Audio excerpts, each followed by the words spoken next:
માત્ર આ પાલનપુરની વાત નથી, ગુજરાતમાં દરેક ગામમાં જો કેવી હાલત છે ગરીબોની, ફૂટપાથ ઉપર રહી રહ્યા છે. જ્યાં જ્યાં ઝૂંપડાઓ તોડેલા છે એ તમામ લોકો આજે ફૂટપાથ ઉપર રહી રહ્યા છે. તમામ લોકો કોઈ પણ જગ્યાએ જો ભાગ્યે જ કોઈ એવા છે કે જે ભાડાના મકાનમાં ખર્ચી શકે ને એમાં આપી ભાડું ચૂકવી શકે. એવા ગરીબો ભાડું ક્યાંથી ચૂકવી શકે? અને એમાંથી મોટા ભાગના લોકો આજે ફૂટપાથ ઉપર રહી રહ્યા છે. શા માટે? આપણે વિકાસની વાતો કરવા માટે, વિકાસની વાતો વિનાશ છે.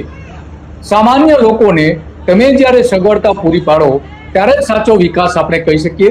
અને બીજી બાજુ નારીની વાત કરવામાં આવે છે અને અહીંયા મહિલાઓ કેવી હાલતમાં જીવી રહ્યા છે. શિયાળો હતો છતાં પણ એને આવા ઝૂંપડાને એમને બહાર રહેવું પડ્યું હતું. ફૂટપાથ ઉપર જે રહેતા હતા એને અંદર પોતાનો સામાન ખસેડી લેવો પડ્યો, ઘણું બધું કરવું પડ્યું. તો પેલા એની સગવડતા સાચવવી પડે, ગરીબોને મકાન આપવા પડે. આ જોઈ શકીએ છીએ કેવા દ્રશ્યો છે. આ જો ઉપરથી બધું હટાવી લેવામાં આવ્યું છે.